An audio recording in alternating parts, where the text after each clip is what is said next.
বিসমিল্লাহ সালাতু ওয়াসসালাম আলা রাসূলিল্লাহ ওয়া বা'দ। ১৪৪তম 64। আয়াত। ৬৪ এক্সাক্টলি। ভাই শুরু করার আগে আগামী যে 24টাই হলো দেখলাম শেষ রুকু সূরা নিসার। হুম, তো তাহলে বলে দিলাম আমরা এরপরে কোনটা শুরু করবো ইনশাআল্লাহ। ঠিক আছে। ওইটা নিয়ে আমি একটা সিলেবাস তৈরি করতেছি ইনশাআল্লাহ। ইনশাআল্লাহ।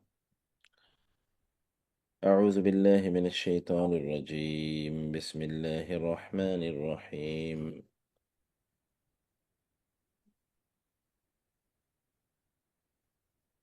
ورسلا قد قصصناهم عليك من قبل ورسلا لم نقصصهم عليك وكلم الله موسى تكليما। ওয়া রুসুলান, ওয়া মানিত এবং রুসুলান শব্দটি রাসূলের বহুবচন, তাই না? যেটি রিসালাত থেকে এসেছে, রিসালাত। রাসূল মানে বার্তাবাহক, রিসালা মানে হচ্ছে বার্তা। তো রাসূলগণকে কদ, ইতিপূর্বে, কদ দুটো অর্থ বহন করে। যখন ফেলে মাদির পূর্বে আসে তখন এর অর্থ হয় অবশ্যই বা ইতিপূর্বে। আর যখন এটি ফেলে মুদরের পূর্বে আসে তখন হয় কদাচিৎ, মাঝে মাঝে। কদ কসসনা, অবশ্যই আমরা বর্ণনা করেছি। কোরআন ঘটনা বর্ণনাগুলোকে কিসসা বলে উল্লেখ করেছে। কিসসা শব্দের মূল হচ্ছে কস্সা থেকে এসে, কস্সা ইয়াকুস্সু। এর মানে হচ্ছে আপনি যে পথে কোথাও গিয়েছেন হুবহু সেই পথে ফিরে আসা, এটাকে বলে কস্সা ইয়াকুস্সু। তো তার মানে কি, কোরআন যখন কোনো ঘটনা বর্ণনা করে তখন যা ঘটেছে হুবহু তা বর্ণনা করে। এখানে কল্পকাহিনী এরকম টাইপের করে না। আমরা যখন সেখানে কিছু জিনিস মিশিয়ে বলি সেটা কোরআন করে না। সে কারণে কোরআনের ঘটনাগুলো মানে হচ্ছে যা বলা হয়েছে শতভাগ তাই ঘটেছে। তবে কোরআন যখন ঘটনা বর্ণনা করে তখন ঘটনার নেপথ্যের মূল শিক্ষাকেই ফোকাসে আনে। যখন কোরআন ফেরাউনের ঘটনা বর্ণনা করে তখন সাধারণত সেখানে তার ঔদ্ধত্য মানে তাকাব্বরি এবং অহংকার এবং আল্লাহদ্রোহিতা মানে তগিয়া, এই এই এই জিনিসগুলো সাধারণত উল্লেখ করে। তার মানে পৃথিবীতে যত শাসক এই চরিত্রের হবে সে মূলত ফেরাউনেরই একটা প্রতিবিম্ব এবং তারও পরিস্থিতি ওই ফেরাউনের মতোই হবে। অতএব কোরআন যখন কোনো ঘটনা বর্ণনা করে তখন তার মূল শিক্ষাটা উল্লেখ করে।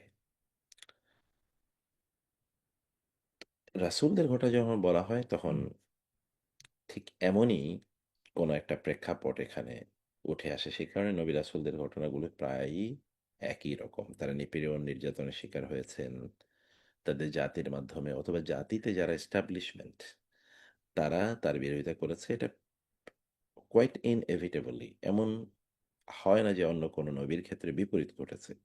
সব নবীর ক্ষেত্রেই ৩টা ক্লাস বিরোধিতা করেছে। এর মধ্যে একটা ক্লাস হচ্ছে তখনকার সোশ্যাল এস্টাবলিশমেন্ট যারা, পলিটিক্যাল এস্টাবলিশমেন্ট। সোশ্যাল বলতে আমি বোঝাচ্ছি হলো যারা মানে ফাইন্যান্সিয়ালি যারা আহ,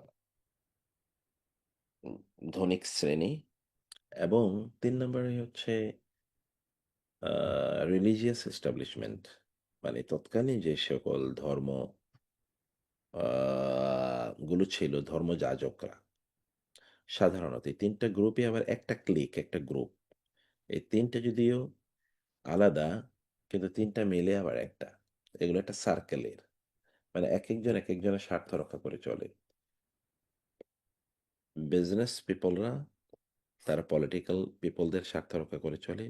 পলিটিক্যালরা রিলিজিয়াসদের স্বার্থ রক্ষা করে চলে। রিলিজিয়াসরা ওই যে বিজনেসদের অথবা পলিটিক্যালরা বিজনেসদের স্বার্থ রক্ষা করছে বিজনেসরা, আবার রিলিজিয়াস গ্রুপের স্বার্থ রক্ষা করছে রিলিজিয়াসরা, আবার বিজনেস এবং পলিটিক্যাল এদের সার্ভ করে। এই মিলিয়া ঝিলিয়া একটা পরিস্থিতি থাকতো। তো এরকম নবীদের কথা আল্লাহ তাআলা বলেছেন, কদ কসাসনা হুম, তাদের কথা আমরা বর্ণনা করেছি, আলাইকা আপনার উপর, আপনার উপর তাদের ঘটনাগুলো কথাগুলো বর্ণনা করেছি, মিন কবল ইতিপূর্বে। অনেক নবীদের কথা বলেছেন, যেগুলো আমরা এই সূরাতে বিভিন্ন জায়গায় দেখলাম, অন্য সূরাগুলোতেও আছে। তো এই সকল নবীদের কথা কেন রাসূল সাল্লাল্লাহু আলাইহি ওয়াসাল্লামকে বলা হয়েছে? মৌলিক কারণ হচ্ছে রাসূল সাল্লাল্লাহু আলাইহি ওয়াসাল্লামকে সান্ত্বনা দেয়া। যে আপনি যেমন মা কুনতু বিদআম মিনার রসুল, আপনি পৃথিবীর প্রথম রাসূল নন, এবং আপনি যেই এক্সপেরিয়েন্স আ আ এর মুখোমুখি হয়েছেন, এটা আপনি একা হন নাই, এটা সবার ঘটনায় ঘটেছে। এবং এ কারণে রাসূলের উপর নির্যাতন বা নিপীড়নের সবচেয়ে বেশি স্টিম রোলার যখন চালানো হয়েছিল, তখন সূরা ইউসুফ নাজিল হয়েছে। এবং এর মাধ্যমে আল্লাহ তাআলা রাসূল সাল্লাল্লাহু আলাইহি ওয়াসাল্লামকে দেখালেন যে ইউসুফের আপন ভাইরা আলাইহিস সালাম তার সাথে যে আচরণ করেছে, আপনার সাথে কুরাইশরা তো অ ঐরকম আচরণই করেছে। তারা তাকে হত্যা করার জন্যে কত পরিকল্পনা করল। ইউসুফ আলাইহিস সালাম কারাগারে গেলেন এবং সেখান থেকে তিনি সম্রাট হয়ে গেছেন ইজিপশিয়ান ইজিপশিয়ান এম্পায়ারের। তো আপনাকে হয়তোবা ওরা হত্যার পরিকল্পনা করবে। আপনিও হয়তোবা ইউসুফ আলাইহিস সালাম যেমন তার বাবার কাছে থাকতে পারলেন না, তিনি অন্য জায়গায় ক্রীতদাস হিসেবে বিক্রি হয়ে গেছেন। তো আপনাকে হয়তোবা হতে পারে রাষ্ট্র আপনার অঞ্চল ছেড়ে অন্য কোথাও চলে যেতে পারে। এবং যেখানে আপনি যাবেন, ইউসুফ ভাবে তার ভাইদের কাছে আ সম্মানিত হন নাই, বরং অন্য জায়গায় গিয়ে তিনি সম্মানিত হয়েছেন। সেখানেও তাকে অনেক স্ট্রাগল করতে হয়েছে, তাকে জেলে যেতে হয়েছে। আপনি হয়তোবা এখান থেকে যাবেন, কিন্তু আরেকটা সোসাইটিতে গিয়েও আপনি এরকম যুদ্ধ-বিগ্রহের শিকার হবেন। ইউসুফ আলাইহিস সালাম এক ধরনের যুদ্ধ করেছেন in order to preserve his chastity, তার আ রাজপ্রাসাদে থাকা অবস্থায় আবার কারাগারে তিনি গিয়েছেন। আপনাকেও এরকম একটা স্ট্রাগল এ পরবর্তী যেতে হবে। কিন্তু এন্ড এ ইউসুফ আলাইহিস সালামেরও যেরকম রাজত্ব এসছে, আপনার এরকম হবে। যেমন মদিনার পরবর্তী রাষ্ট্র ব্যবস্থা রাসূল সাল্লাল্লাহু আলাইহি ওয়াসাল্লাম করেছেন এবং সমগ্র পৃথিবীতে পরবর্তীতে ইসলাম ছড়িয়ে পড়েছে। তো এটা খুবই গুরুত্বপূর্ণ। যখন when we read the stories of the Holy Quran, তখন আমাদেরকে এই জিনিসটা মাথায় রাখা দরকার। আচ্ছা। ওয়ারসুলান লাম নাকসুসহুম আলাইকা, ওয়ারসুলান, এবং আরো অনেক রাসূল আছে। লাম নাকসুস, আমরা ঘটনা বর্ণনা করি নাই, হোম তাদের, আলাইকা আপনার কাছে, আলা এবং কা। অনেক রাসূল, কারণ আল্লাহ সুবহানাহু ওয়া তাআলা কোরআনে কেবল 25 প্রফেটস এর কথা বলেছেন। তো নবী রাসূল তো আর আল্লাহ 25 জন পাঠান নাই। পাঠিয়েছেন তার চেয়ে অনেক বেশি। কোন হাদিস, একটা হাদিস অনুসারে ১,২৪,০০০ অথবা ৪০,০০০, আরেকটা হাদিস অনুসারে ২,২৪,০০০ বা ৪০,০০০। এখন ১ এবং ২ এর মধ্যে পার্থক্য কি? আরবিতে ১ মানে হচ্ছে এক এ ১,০০,০০০ হচ্ছে মিআতু আলফ, ১,০০,০০০।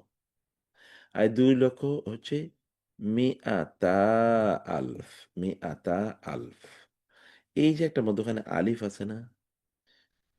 তখন যে সকল বইপত্র লেখা হয়েছে, তো কোথাও আরেকটা জিনিস হচ্ছে, রাসূল সাল্লাল্লাহু আলাইহি ওয়াসাল্লাম যখন বলেছেন মিআতা আলফ, তখন যারা শুনেছেন সাহাবীদের মধ্যে কেউ মনে করছেন তিনি বলছেন মিআতা, একটু জোর, একটু হালকা।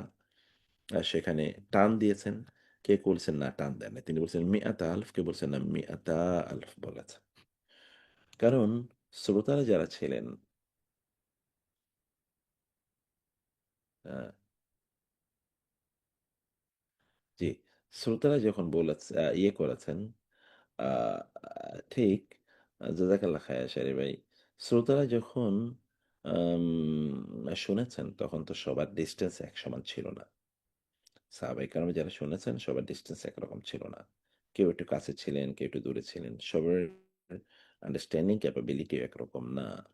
সবার হিয়ারিং ফ্যাকাল্টিও একরকম স্ট্রং না। তো সেই জায়গায় কিছু এই শব্দগত কিছু ইয়ে হয়েছে। কারণ অনেকে বলেন যে ১,০০,০০০ থেকে ২,০০,০০০ এরকম কেন হলো? আমি সেই জায়গাটা একটু বলার চেষ্টা করেছি। আচ্ছা আর কাল্লামা কথা বলেছেন, কাল্লামা কথা বলেছেন। আল্লাহ, মূসা, মূসার সাথে তাকলিমা স্পষ্টভাবে। কাল্লামা থেকেই মাজদার আকারে তাকলিমা। তো এখন প্রশ্ন হলো যে আল্লাহ সুবহানাহু ওয়া তাআলা নবীদের কারো ব্যাপারে আপনাকে বলেছেন, কারো ব্যাপারে তিনি বলেন নাই। কিন্তু কিছু নবী কোনো নবীর অবস্থা ছিল যে তারা আম অনেক বড় বিগার মিশন নিয়ে তারা এসছেন।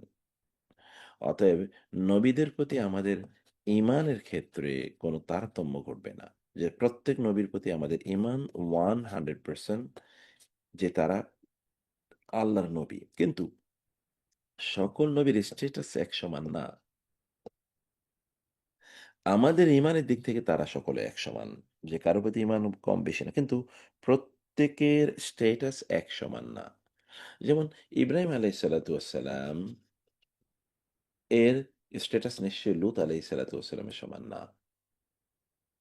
লূত আলাইহিস সালাতু ওয়াস সালাম, ইব্রাহিম আলাইহিস সালাম নবীদের সর্দার অথবা নবীদের পিতা। লূত আলাইহিস সালাতু ওয়াস সালামও নবী। কিন্তু তিনি সকল নবীদের পিতা না। মানে ইব্রাহিম আলাইহিস সালামের পর সকল নবী এসেছেন ইব্রাহিম আলাইহিস সালাতু ওয়াস সালাম বংশে। অতএব তিনি হি ইজ দ্য ফাদার। আর আল্লাহ তাআলা তাকে বলেছেন তার যে স্ট্রাগল তার অন্যদের সেরকম না। যেমন রাসূলুল্লাহ সাল্লাল্লাহু আলাইহি ওয়াসাল্লাম তিনি নবীদের সর্দার আনা সাইয়্যিদুল আম্বিয়া'i ওয়ার রুসুল তিনি বলছেন আমি সকল নবীদের নেতা। তো দিস ইজ ইম্পোর্টেন্ট। এরপরে কি? ওয়া রুসুলান রাসূলদেরকে আল্লাহ কেন প্রেরণ করেছেন? কারণ কি? মুবাশশিরিন সুসংবাদদাতা রূপে। মুবাশশিরিনা বাশশারা ইউবাশশিরু। এখান থেকে বাশীরা ওয়া নাযীরা এখান থেকে মুবাশশির সুসংবাদদাতা। মুবাশশিরিনা ইনা দিয়ে বহুবচন করা হয়েছে। ওয়া এবং মুনযিরিনা মুনযির নাযারা থেকে এসে নাযার। আনজারা ইউনজিরু ইনজার মানে হচ্ছে সতর্ক করা। ইনজার মানে কি? সতর্ক করা। তো নবী রাসূলদের দুটো কাজ বেসিক্যালি। একটা কাজ হচ্ছে মানুষকে সুসংবাদ দেয়া যেমন জান্নাত। আরেকটা কাজ হচ্ছে মানুষকে সতর্ক করা যেমন জাহান্নাম। একটা এক্সাম্পল বলছি। এটি নবী রাসূলদের প্রধানতম কাজ। কিন্তু আল্লাহ তাআলা বলেছেন ১ম এ মুবাশশিরিনা। যখন কোরআনে কোন শব্দ আগে বলে তখন বুঝতে হবে এটার একটা গুরুত্ব আছে। এই শব্দ আল্লাহ আগে বলতে পারতেন মুনজিরিনা ও মুবাশশিরিনা। তার মানে নবী রাসূলের ১ম এ মানুষকে কি করতেন? মানুষকে সুসংবাদ দিতেন। আমরা এখন wrongly যেটাকে মোটিভেশন বলে থাকি।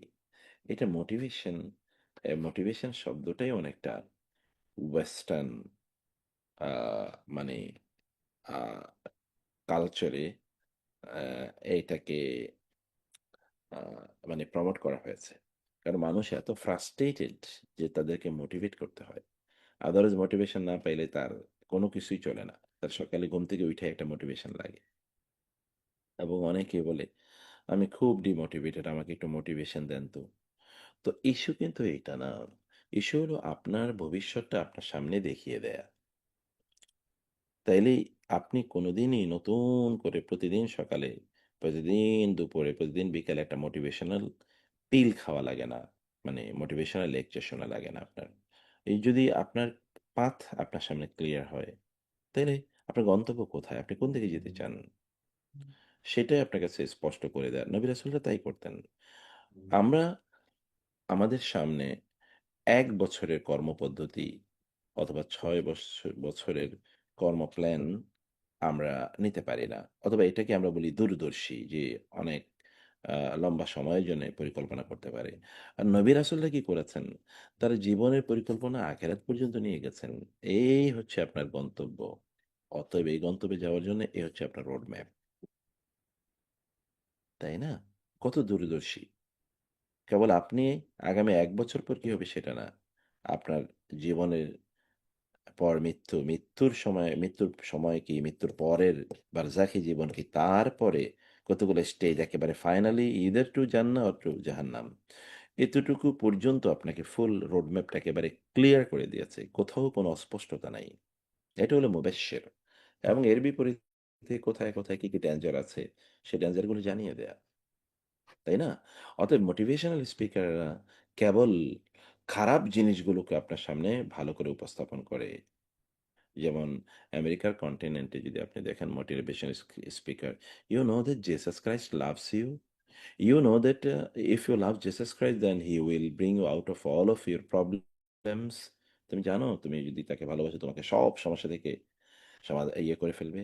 এবার আপনি চিন্তা এবছরের জন্য তুমি প্ল্যান করো যে তুমি আ আ তোমার এই হবে এবং তুমি জেসাস ক্রাইস্টের কাছে এরকম, এরকম করে চাও। হ্যাঁ, অন্যরা হুম, হুম, হুম, হুম, হুম, হুম, ওহ জেসাস, ওহ জেসাস। সে বুঝেই না। তো এখান থেকে যাওয়ার পরে সে মদের বারে ঢুকে। কারণ মোটিভেশন তার শেষ। কিন্তু এইটা একটি আ আ মানে যদিও এখন মোটিভেশনের মানে রমরমা ব্যবসা চলছে, তা না। দেখেন ওইখানে এই জাতীয় আলোচনায় কোথাও কাউকে সতর্ক করা হয় না। কেবল এমনকি খারাপ জিনিসগুলো উপস্থাপন করা হয়।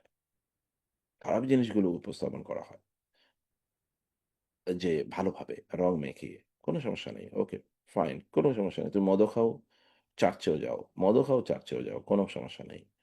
না। নবী রাসূলরা একটা বিপরীত কাজ করেছেন। লিআল্লা ইয়াকুনা লিন-নাসি আলাল্লাহি হুজ্জাতুন বা'দা রাসূল। কারণ কি? কারণ কি? আল্লাহ তাআলা এই লি দিয়ে উল্লেখ করেছেন। যেন, যাতে, যে, লা ইয়াকুন থাকে। কানা ইয়াকুনু মানে হচ্ছে থাকা, লা ইয়াকুনু না থাকে। যেন না থাকে লিন-নাসি, লি এবং আন-নাস মানুষের জন্যে। তাই না? আলাল্লাহি, আলা এই শব্দটির দুটো অর্থ আছে। আলা মানে উপরে, আবার আলা মানে হচ্ছে বিরুদ্ধে। আমরা আগেও এটা বলেছিলাম। আল্লাহর বিরুদ্ধে যেন মানুষের পক্ষে না থাকে হুজ্জাতুন। হুজ্জাতুন মূলত হাজ্জা ইয়াহুজ্জু। হাজ্জা ইয়াহুজ্জু। এর মানে হচ্ছে বিতর্ক করা। বিতর্ক করা। হাজ্জা ইয়াহুজ্জু বিতর্ক করা। সেখান থেকে হুজ্জা।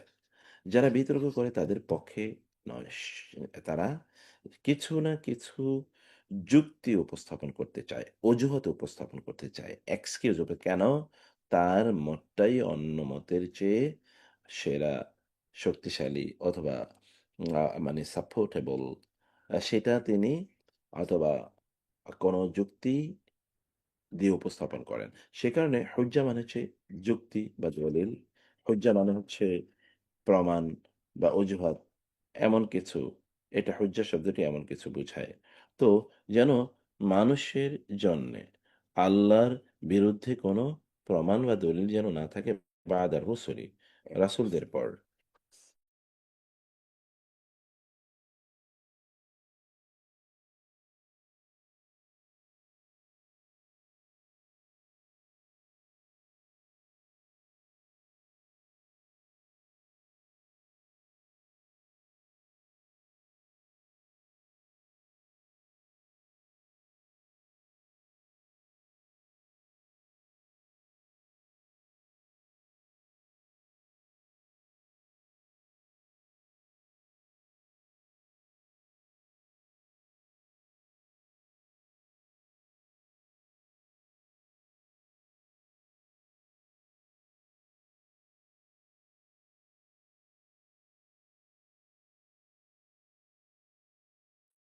আচ্ছা, তো সরি।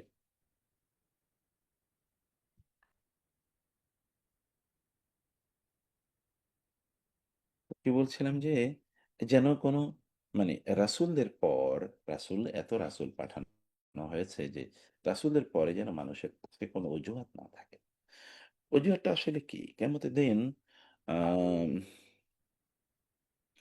লোকজনকে বলা হবে, "তোমাদের কাছে কি রাসূল যায় নাই?" যেমন আপনারা জানেন অনেকবার কোরআনের বিভিন্ন সূরায় এ কথা আছে যে যখন লোকেরা জাহান্নামে যাবে, জাহান্নামে যখন তাদেরকে নিক্ষেপ করা হবে, আর এটার দায়িত্ব তো ফেরেশতাদের। ফেরেশতা তাদেরকে বলবে, "আলাম ইয়াতিকুম রাসূলুম মিনকুম?" আচ্ছা তোমরা জাহান্নামে যাচ্ছ কেন? অবাক হয়ে যাবে ফেরেশতারা। তোমরা জাহান্নামে যাচ্ছ কেন? তোমাদের কাছে কি কোনো রাসূল যায় নাই? তারা কি তোমাদেরকে বলে নাই যে এই ঘটনা ঘটবে তোমাদের যদি তোমরা এই করো? আলাম ইয়াতিকুম রাসূলুম মিনকুম ইয়াতলুনা আলাইকুম আয়াতি রাব্বিকুম ওয়ায়ুনযিরুনাকুম। নবী রাসূলরা কি তোমাদেরকে সতর্ক করে নাই? আল্লাহর ব্যাপারে বলে নাই? তোমাদের এই ঘটতে পারে এগুলো কি তোমাদেরকে বলে নাই? হুম? অতএব এইটা একটা হলো মানুষের পক্ষে যেন কোনো অজুহাত না থাকে। সেটা দুনিয়ায় হোক, আখেরাতে হোক।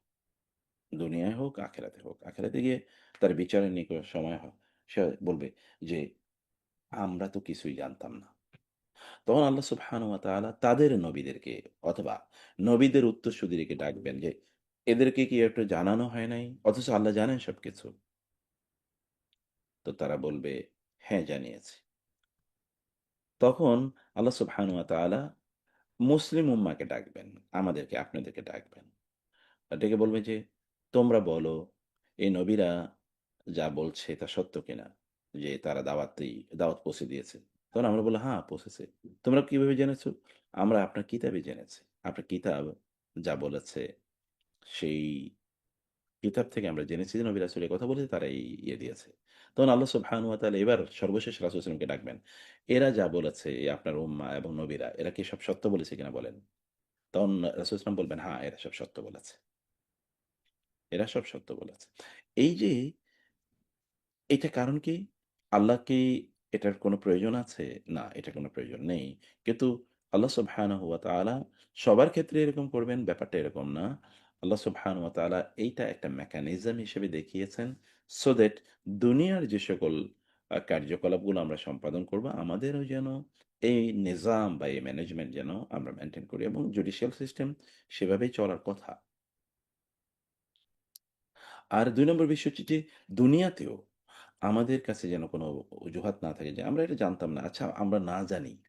কিছু লোকের মানসিকতা হচ্ছে যে যত কম জানবো ততই ভালো। কারণ যত কম জানি ততই জবাবদিহিতা কম। তারা ভুল বুঝছে। কম জানা আরেকটা অপরাধ। এটা ডাবল অপরাধ। এটাকে বলে জাহেলে মোরাক্কাব। যে লোক জানে, যে লোক জানে না, সে তো ও যে জানে, সে তো জানার কারণে কমপক্ষে কিছু সওয়াব পাবে। আর যে জানে না, তার তো না জানার কারণে গুনাহ হবে। অতএব তার না করার কারণে গুনাহ, না জানার কারণে গুনাহ। কিছু লোক জানার কোনো অপশনই পায় নাই। সেটা একটা ডিফারেন্ট ইস্যু। কিন্তু যারা জানার অপশন পায় নাই, তারা না জানার কারণে মুক্তি পেয়ে যাবে এরকম কোনো ঘটনা ঘটবে না। তারা না জানার অপরাধ থেকে হয়তোবা মুক্ত পাবে। কিন্তু না করার অপরাধ থেকে তারা কোনোদিনই মুক্তি পাবে না। কারণ হলো কি? কারণ হলো কোনো মানুষ কেবল আল্লাহর ব্যাপারে নিরপেক্ষ থাকলো। কিন্তু তার দুনিয়ার ব্যাপারে সে নিরপেক্ষ না কোনোভাবেই। সে দুনিয়ায় একেবারে দুনিয়ার সম্পদ, সম্মান স এবং পাওয়ার এগুলো অর্জনের জন্য সে কি না করেছে। সে এমন কোনো জিনিস নাই সে করেনি। কিন্তু কেবল তার রবের ব্যাপারে সে নিরপেক্ষ থাকলো। কেবল তার দ্বীনের ব্যাপারে নিরপেক্ষ থাকলো। কেবল সে দ্বীনকেই সাইডলাইন করে রাখলো যে এটার ব্যাপারে জানার দরকার নাই। এটা পড়াশোনা করার দরকার নাই। এটা এমনি যাক। এটা যেন না থাকে। ওয়া কানা আল্লাহু আজিজান হাকিমা। আর কানা। কানা শব্দটি যদিও এটা ওয়াজ অর্থে ব্যবহৃত হয়, ছিল। কিন্তু এটি যখন আল্লাহ সুবহানাহু ওয়া তাআলার সাথে আসে, আর আল্লাহ তাআলার সাথে যেহেতু টাইম ফ্যাক্টর কাজ করে না আল্লাহর জন্যে, এটা টাইম ফ্যাক্টরটা মানুষের জন্যে এবং এটা বেসিক্যালি যেহেতু এটা সূর্যকে কেন্দ্র করে, অতএব যেটা সূর্যের বাইরে যে জগৎ সেখানে তো আর টাইমের ইস্যু এই সূর্যের মতো করে না। সে কারণে কানা এর অর্থ হয় হলেন, হন আল্লাহ আজিজান মহাপরাক্রমশালী। এটা আজিজানের ৩ টা অর্থ আছে কোরআনে, এই ৩ টা অর্থে ব্যবহৃত হয়। তোর মধ্যে আজিজ এটা ইজ্জত থেকে এসছে। মানে সম্মান, মর্যাদা। আবার আজ্জা ইয়াইজ্জু মানে হচ্ছে একেবারে কঠিন কোনো কিছু বাস্তু ক্ষমতার মানে শক্তির ক্ষেত্রে তিনি কঠিন, কঠোর। সেই অর্থেও এই আজিজান সেই অর্থেই এই আজিজান এসছে। আজিজান এবং কি হাকিমা প্রজ্ঞাময় হিকমা। আল্লাহর কোনো কাজই প্রজ্ঞার বাইরে না। তবে সরি, ওই যে সূরা ইউসুফে যে ইউসুফ আলাইহিস সালাম মিশরের আজিজের বাসায় ছিলেন, ওই আজিজ কি আজিজ থেকে আসছেন? হ্যাঁ, ওই আজিজই এই আজিজ থেকে এসে এক্স্যাক্টলি ওই এইটা। আজিজ কাকে মিন করেছেন উনি? কেউ বলে উনি তো আর ইয়ে ছিলেন না, এম্পায়ার ছিলেন না, না, না, উনি গভর্নর, গভর্নর। আজিজ মানে কি? গভর্নর ছিলেন। আজিজকে আরবরা ওই মিশরে ল্যাঙ্গুয়েজে গভর্নরকে আজিজ বলে তারা। আজিজকে যেমন আমাদের আমাদের দেশে প্রধান বিচারক অথবা রাষ্ট্রপ্রধানকে কি বলে? মহামান্য, তাই না? তো মহামান্য কিন্তু আমরা কোনো এমপির লক্ষ্য করে বলি না যে মহামান্য অমুক, অথবা মহামান্য কিন্তু আমরা কোনো ইয়েকে লক্ষ্য করে বলি না। মানে এমনকি প্রধানমন্ত্রীকেও কি বাংলাদেশে মহামান্য বলে? জি, জি, বলেন। হ্যাঁ, মহামান্য প্রধানপতি, হ্যাঁ। মহামান্য প্রেসিডেন্ট এবং প্রধানমন্ত্রী ওনাকে এবং ইয়াকে মহামান্য বলে, আচ্ছা, বিচারপতি। বিচারপতি হ্যাঁ, থেকে মহামান্য আদালত বলে। মহামান্য আদালত। তার মানে এই শব্দগুলো এটা এটা এটা একটা কালচারাল ইয়ে আছে, এটা আর কি বলে না? সম্বোধন করার জন্য। হ্যাঁ, হ্যাঁ, হ্যাঁ, হ্যাঁ, হ্যাঁ, হ্যাঁ। মোতাবে একটা কথা জিজ্ঞেস করে ভুলে যাওয়ার আগে, আপনি বলেছেন যে কাজটা যদি মুদারের আগে হয় অথবা মাদির আগে হয়, আরেকবার বলবেন কোনটার আগে হলে কি কি মিন করে? অবশ্যই অবশ্যই কোনটা, আর সামটাইমস কোনটা? আবার বলবেন কাইন্ডলি। যে কাদটা আপনি বলছিলেন এই প্রথমে এই যে ও ক্লাস হ্যাঁ, শুরুতে, হ্যাঁ, যে হ্যাঁ, মাদির আগে হলে একটা হয় আর মোদারের আগে হলে একটা মিনিং হয়। হ্যাঁ, হ্যাঁ, হ্যাঁ, হ্যাঁ, হ্যাঁ, হ্যাঁ।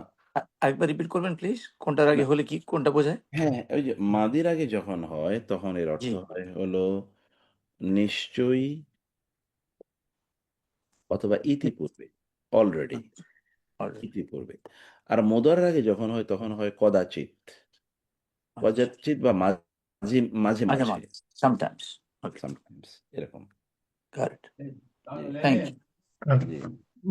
এমনি মুক্তার ভাই লাকাদ, লাকাদ বলি না আমরা, লাকাদ। হ্যাঁ, অবশ্যই লাকাদ না। অবশ্যই না। হ্যাঁ, লাপাজ আর আর ফাকাদ, ফাকাদ ফাকাদ কি আছে আরেকটা শব্দ? হ্যাঁ, ফাকাদ তো আছেই। আচ্ছা, কারণ হচ্ছে কি, লাকাদ এবং ফাকাদ একই জিনিস। একই জিনিস। লাকাদ, হ্যাঁ, হুম, লাকাদ এবং ফাকাদ একই জিনিস। কারণ কি? কারণ হচ্ছে কারণ হচ্ছে জি, আহ, আগে হচ্ছে লা মানে হচ্ছে অবশ্যই, আর ফা মানে হুম, হচ্ছে অতঃপর। কিন্তু কদ তো কদই, অতএব লাকদ অবশ্যই অবশ্যই, ফাকাদ অতঃপর অবশ্যই। অতঃপর অবশ্যই। আচ্ছা, আচ্ছা, জি, থ্যাংক ইউ, জি জি, জাজাকাল্লাহ। বারাকাল্লাহ ফিক, আল্লাহ ইয়াজজিক খায়র। لكن الله يشهد بما أنزل إليك أنزله بعلمه। لكن الله কিন্তু আল্লাহ, لكن الله কিন্তু আল্লাহ, ইয়াশহাদু তিনি কি দিচ্ছেন? সাক্ষ্য সাক্ষ্য দিচ্ছেন। বি প্রতি মা যা আনজালা তিনি নাজিল করেছেন। তিনি যা নাজিল করেছেন কোথায়? ইলাইকা আপনার কাছে। আনজালাহু তিনি তা নাজিল করেছেন বি ইলমিহি তার এলেমের মাধ্যমে। তিনি তা নাজিল করেছেন আপনার এলেমের মাধ্যমে এবং আপনার এলেমের উপর ভিত্তি করে তিনি তা নাজিল করেছেন। তিনি তা নাজিল করেছেন আপনার এলেমের উপর ভিত্তি করে। মানে সরি, তার এলেমের, মানে আল্লাহ তাআলা তার নলেজ, তার জ্ঞানের ভিত্তিতে, তার নলেজ বা তার জ্ঞানের ভিত্তিতে আল্লাহ সুবহানাহু ওয়া তাআলা আপনার কাছে যা নাজিল করেছেন তা নাজিল করেছেন। তার মানে রাসূলের কাছে যা এসছে এইটা আল্লাহ তাআলা তার নিজের পক্ষ থেকে নাজিল করেছেন। বেইলমিহি মানে কি? তার মানে কি আল্লাহ অজ্ঞানবশত কোনো কিছু নাজিল করেন? না। এটাকে একটু গুরুত্ব দিয়েছেন। আমি কিন্তু জেনে শুনেই কাজটি করছি। এটা আপনি কখন বলেন? আপনি কোনো একটা জিনিসকে গুরুত্ব প্রদান করার জন্যে। এটা কারণ কোরআন তো মানুষের আ অভিব্যক্তির ধরনকে সামনে রেখে আল্লাহ কথা মানে আন নাজিল করেছেন। কারণ মানুষের সাথে তিনি কথা বলছেন। অতএব আল্লাহ সুবহানাহু ওয়া তাআলার অভিব্যক্তি যদি আ হয় তাহলে তো সেটা মানুষের বোধগম্যের বাইরে হয়ে যাবে। যে আল্লাহর স্ট্যান্ডার্ডে মানে মানে সেই লেভেলে যদি আল্লাহ সুবহানাহু যখন কথা বলছেন তখন মানুষের উপলব্ধির ভাষায় কথা বলেছেন। এই কারণে আরবিতে কথা বলেছেন এবং আরবদের তৎকালীন আরবিতে কথা বলেছেন। তাই না? ওয়াল মালাইকাতু এবং ফেরেশতারাও ইয়াশহাদুন, তারা সাক্ষ্য প্রদান করছে। ফেরেশতারাও সাক্ষী যে এই কোরআন এসছে কোত্থেকে? আল্লাহর পক্ষ থেকে। কারণ কাফেররা, মুশরিকরা, তারা কখনো, কখনো রাসূল সাল্লাল্লাহু আলাইহি ওয়াসাল্লামকে বলেছেন শায়রুন, তিনি কবি। কখনো, কখনো তিনি বলেছেন বাল আল্লামাহু, বরং তাকে শিখিয়েছেন কে? ওই যে বাশারুন, ওই কোনো একজন লোক তাকে এটা শিখাইছে, তিনি নিজে না। ইন্নামা ইউআল্লিমুহু বাশার। আল্লাহ বলেছেন লিসানুন আরাবিয়ুন, হাযা লিসানুন আরাবিয়ুন। এটা তো স্পষ্ট আরবি ভাষায় নাজিল হয়েছে। আর ওরা যার কথা বলছে যে তিনি ওই ইহুদিদের কাছ থেকে, খ্রিস্টানদের কাছ থেকে, ওই নাজরানের অথবা সিরিয়ান কারো কাছ থেকে শিখেছেন, সেখানকার ভাষা তো আজামি। ওটা তো আজামি ভাষা, ওটা তো আজামি, ওটা তো নন অ্যারাবিক। তো নন অ্যারাবিক কেউ তাকে অ্যারাবিক শিখায় কিভাবে? ওরা তো আরবি জানে না, যাদের কথা বলছে। তারা তাকে আরবিতে শিখাচ্ছে। আবার কখনো তারা বলেছে যে বরং তিনি কি করেছেন? তিনি নিজে এটাকে নিজে বানিয়েছেন। তো এই এগুলোর ব্যাপারে আল্লাহ তাআলা বললেন যে, "না, এটা আল্লাহ নাজিল করেছেন এবং তিনি তার জ্ঞান প্রসূত এটা এই কোরআন নাজিল করেছেন এবং ফেরেশতাদের ব্যাপারে সাক্ষী। ওয়া কাফা বিল্লাহি শাহিদা।" আর কাফা যথেষ্ট, বিল্লাহি আল্লাহই, কাফায়ের পরে একটা অতিরিক্ত বা আসে, এটা বোঝানোর জন্যে। শাহিদা, সাক্ষীর রূপে আল্লাহই যথেষ্ট। অন্য কারো সাক্ষী লাগে না। এটা পৃথিবীর মানদণ্ডে না, যে পৃথিবীতে যদি সাক্ষী না থাকে তাইলে ওইটাকে আপনি করে দেবেন। তো আল্লাহ সুবহানাহু ওয়া তাআলাই তো সাক্ষী দিচ্ছেন। তোমরা সেটাকে স্বীকার করছো কি করছো না, তাতে আল্লাহ সুবহানাহু ওয়া তাআলার কিছুই যায় আসে না। এবং তাতে সত্য মিথ্যা হয়ে যায় না। সত্য সত্যই থাকে। তাই প্রতিষ্ঠিত হবে পরবর্তীতে। এখানে রেজাল্টেন্টলি মানে বিপরীত ক্রমে আল্লাহ তাআলা ওদেরকে মিথ্যাবাদী হিসেবে বলে দিলেন যে, "তোমরা মিথ্যাবাদী।" বরং আল্লাহ নাযিল করেছেন, আল্লাহ এটার ব্যাপারে সাক্ষী। আর সাক্ষী হিসেবে আল্লাহ সুবহানাহু যথেষ্ট তাতে, কারণ তারা তো ultimately they also refer to Allah. কারণ আবু জাহেলও কিন্তু উহুদের ময়দানে, মানে বদরের যুদ্ধে দাঁড়িয়ে এখানে বলেছিল, "হে আল্লাহ, আমাদের মধ্যে যে মিথ্যাবাদী এবং আমাদের মধ্যে যে আত্মীয়তার সম্পর্ক ছিন্নকারী, তার উপর তোমার গজব পড়ুক।" ও কিন্তু আল্লাহর কাছে চাইছে এবং ওর উপরেই গজব পড়ছে, কারণ ও তো মিথ্যাবাদী এবং সে তো আত্মীয়তার সম্পর্ক ছিন্নকারী। কারণ রাসূল সাল্লাল্লাহু আলাইহি ওয়াসাল্লামের সাথে এবং অন্য মুসলিমদের সাথে সে আত্মীয়তার সম্পর্ক ছিন্ন করেছে। ইন্নাল্লাযীনা কাফারু, নিশ্চয় আল্লাযীনা, যারা কাফারু কুফরি করেছে, ওয়া এবং সাদ্দু, তারা বাধা দিয়েছে, আন সাবিলিল্লাহ, আল্লাহর পথ থেকে। সাবিল এর বহুবচন হলো সুবুল। যারা আল্লাহর রাস্তা থেকে মানুষকে বাধা দিয়েছে। সদ্দা ইয়াসুদ্দু, ওয়াসাদ্দুন আন সাবিলিল্লাহ, কোরআনে অনেক জায়গায় এই শব্দটি ব্যবহার আছে। কদ দল্লু, এই যে অবশ্যই, দল্লু তারা পথভ্রষ্ট হয়ে গেছে। দল্লা ইয়াদিল্লু মানে হচ্ছে পথ হারানো। এবং এই কারণে খ্রিস্টানদেরকে দল্লিন বলা হয়। আর ইহুদিদেরকে বলা হয় আল মাগদুব আলাইহিম। আল মাগদুব আলাইহিম মানে কি? এরা জানে পথ অন্যটা। তারপরেও ওরা এই পথে আছে এবং এই কারণে ওদের উপর গজব পড়েছে আল্লাহর। আর খ্রিস্টানরা ওরা পথ হারিয়েই ফেলছে। পথ এমনভাবে হারাইছে যে ওইখানে আর ওই পথে ওঠার কোনো চান্সই নেই, তার সুযোগ নেই। যদি না সে অন্য পথ ধরে। কিন্তু এই পথে সে চললে কোনোদিনই এই সিরাতে মুস্তাকিম আসবে না। কারণ এটা ডিফারেন্ট পথ। এই পথ থেকে সে বের হয়ে এই পথে চলে গেছে। অতএব তাকে আবার ঘুরে এই পথে আসতে হবে। আদারওয়াইজ সে কোনোভাবেই সিরাতে মুস্তাকিমে থাকবে না। মানে সে তার এই গন্তব্যে কোনোদিনই পৌঁছবে না। গন্তব্য তো এখানে।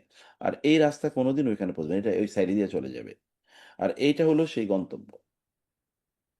এ কারণে তাদেরকে বলছে এই গদ্দল্লু। আর এদের ব্যাপারে বলা হয়েছে, মানে মুশরিকদের ব্যাপারে, কাফেরদের ব্যাপারে আল্লাহ তাআলা বলছেন কদ্দল্লু দলালান, ভ্রষ্টতা বাঈদা। এত দূরবর্তী যদি এটা হয় গন্তব্য, সে যাচ্ছে হচ্ছে এই রাস্তা দিয়ে কোথায়? এটা trillion trillion trillion trillion light years দূরে। সে ওইখানে যাওয়ার কোনো চান্সই নেই। দল্লু দলাল। অতএব মূর্তি পূজা করে অথবা অ্যাগনস্টিক আ আ বিশ্বাস ধারণ করে কোনোদিনই মুক্তির পথে যেতেই পারবে না। কোনোদিন না। কারণ ২ টা পথ একেবারেই কমপ্লিটলি ডিফারেন্ট। আর এটা এত দূরবর্তী পথভ্রষ্টতা যে এখান থেকে ফিরে আসার কোনো চান্স নাই। কিন্তু অন্যান্যরা ফিরে আসতে পারে। কারণ যে পথ হারাইছে হতে পারে সে পথটা খুঁজে পাবে। আর যে গজবে আপতিত, কারণ সে তো জানে সৎপথ কোনটা, অতএব সে ফিরে আসতে পারে, কিন্তু তো পথই জানে না, অনেক দূরে। ইন্নাল্লাযীনা কাফারু, নিশ্চয়ই যারা কুফরি করেছে, ইন্নাল্লাযীনা কাফারু, যারা কুফরি করেছে, ওয়া এবং যালামু, তারা জুলুম করেছে, যালামু, লাম ইয়াকুন আল্লাহ, আল্লাহ এমন নন যে, আল্লাহ এমন নন যে লি ইয়াগফিরা লাহুম, লি যেন, ইয়াগফিরু ক্ষমা করে দেবেন, লাহুম তাদের উদ্দেশ্যে, আল্লাহ এমন নন। মানে আমাদের কিছু লোকের মানসিকতা এরকম আছে, আল্লাহ যদি চান তাহলে তো সবাইকে ক্ষমা করে দিতে পারেন। নো, আল্লাহ মেনটেন সাম উসুল, প্রিন্সিপলস। আল্লাহ সুবহানাহু ওয়া তাআলা কিছু প্রিন্সিপল মেনটেন করেন, এবং সেটা তিনি মানুষের উপরও বাধ্যবাধকতা করে। আল্লাহর প্রিন্সিপল হলো সূর্য পূর্ব দিক থেকে উঠবে, পশ্চিম দিকে অস্ত যাবে, এটা কোনোদিন ডিফারেন্ট হবে না। আল্লাহ সুবহানাহু ওয়া তাআলার সিস্টেম হলো দিন আসবে রাত যাবে, এটা কোনোদিনের ব্যত্যয় হবে না।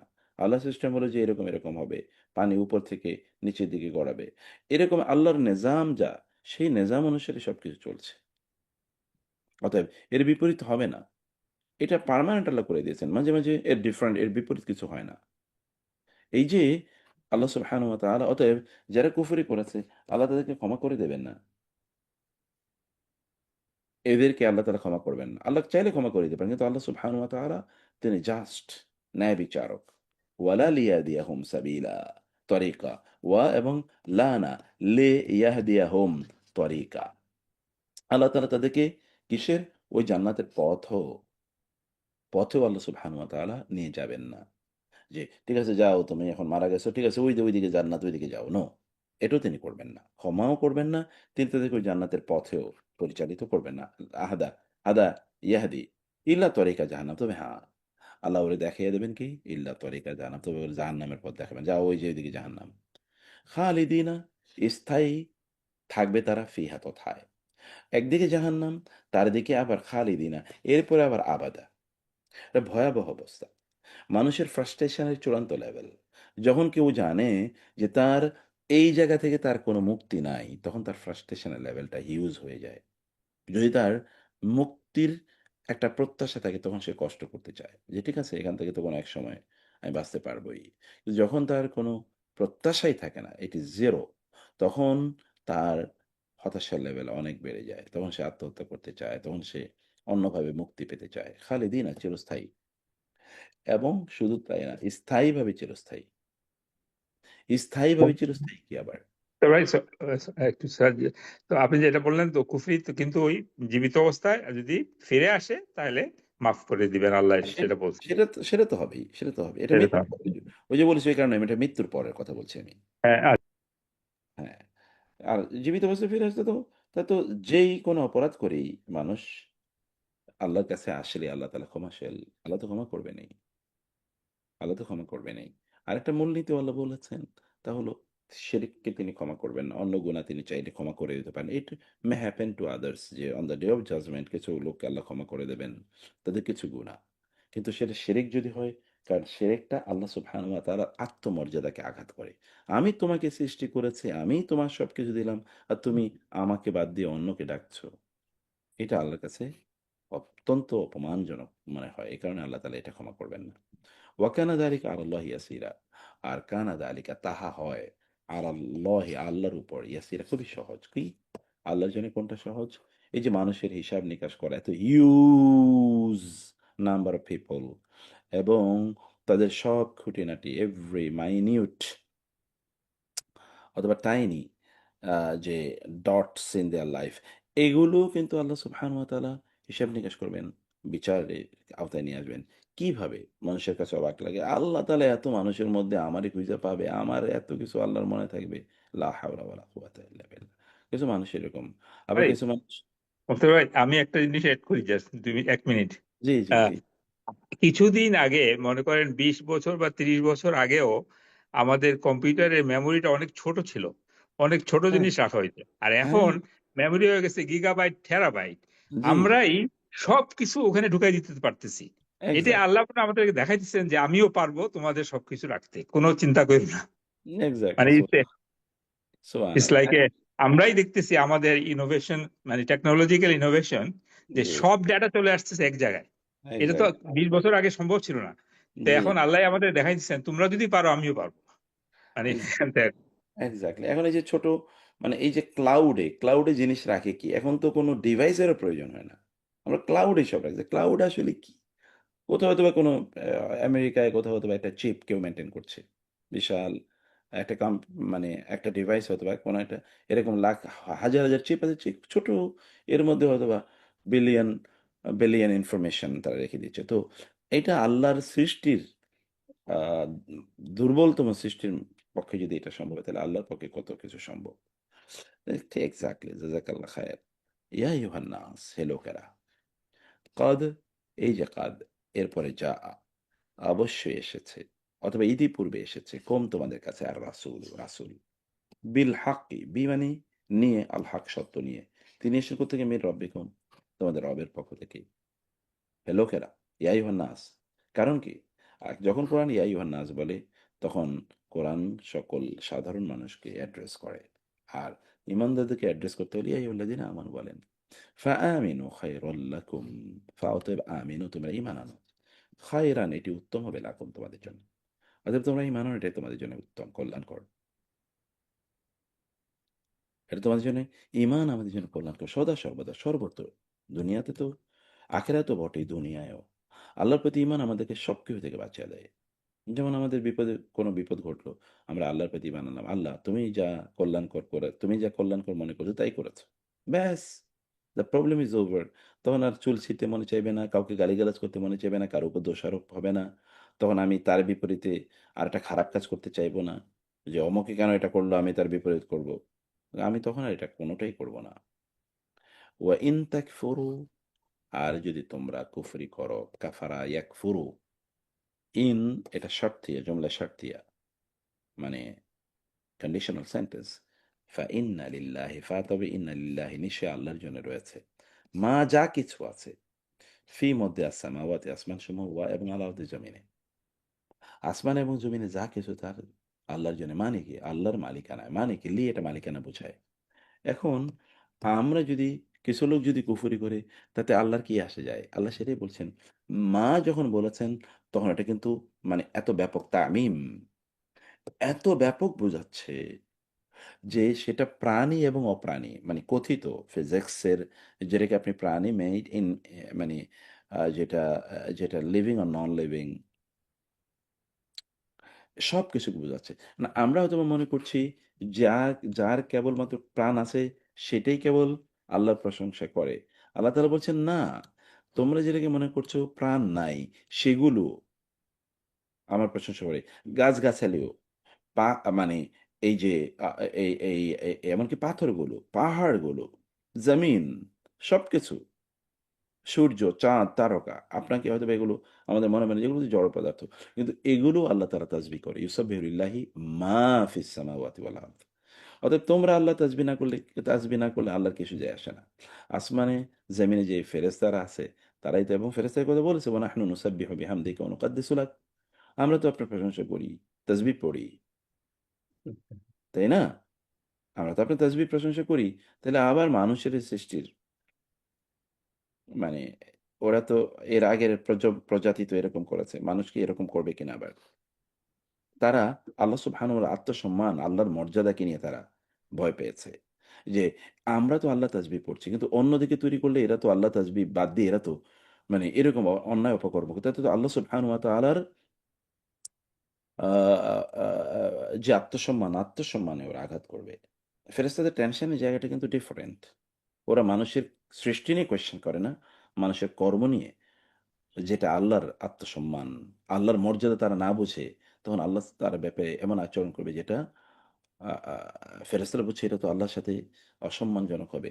আর আল্লাহর সাথে অসম্মান করলে কি হয়? এটা তো ফেরেশতাদের চেয়ে ভালো কেউ জানে না। ওয়াকান আল্লাহ, কারণ ফেরেশতারা জানে আল্লাহ তাআলা জাহান্নাম তৈরি করে রেখেছেন। ওয়াকান আল্লাহু আলিমান হাকিমা, আর আল্লাহ হন মহাজ্ঞানী, মহাপ্রজ্ঞাময়। অ্যাগেইন ওয়াকান আল্লাহু আলিমান হাকিম। আচ্ছা, ইয়া আহলাল কিতাবি, এখন আরো একটা জরুরি মৌলিক একটা জিনিস চলে এসে, ইয়া আহলাল কিতাব, হে আহলে কিতাবরা, লা তাগলু, গুলু মানে হচ্ছে বাড়াবাড়ি করা। মূলত গালা ইয়াগুলু মানে হচ্ছে যখন আপনি পাতিলের মধ্যে পানি দেবেন, তখন এই যে পানি যখন উতরায় উপরের দিকে উঠে যায় না, এটা। অতএব আপনার একটা বাউন্ডারি আছে। এই বাউন্ডারিটা যখন ক্রস করে, এটা যখন অনেক বেশি উত্তপ্ত হয়, তখন ওই পানি উতরাতে থাকে। এটা হচ্ছে গুলু। লা তাগলু, তোমরা এরকম গুলু করো না ফির দিন, দিনের ক্ষেত্রে।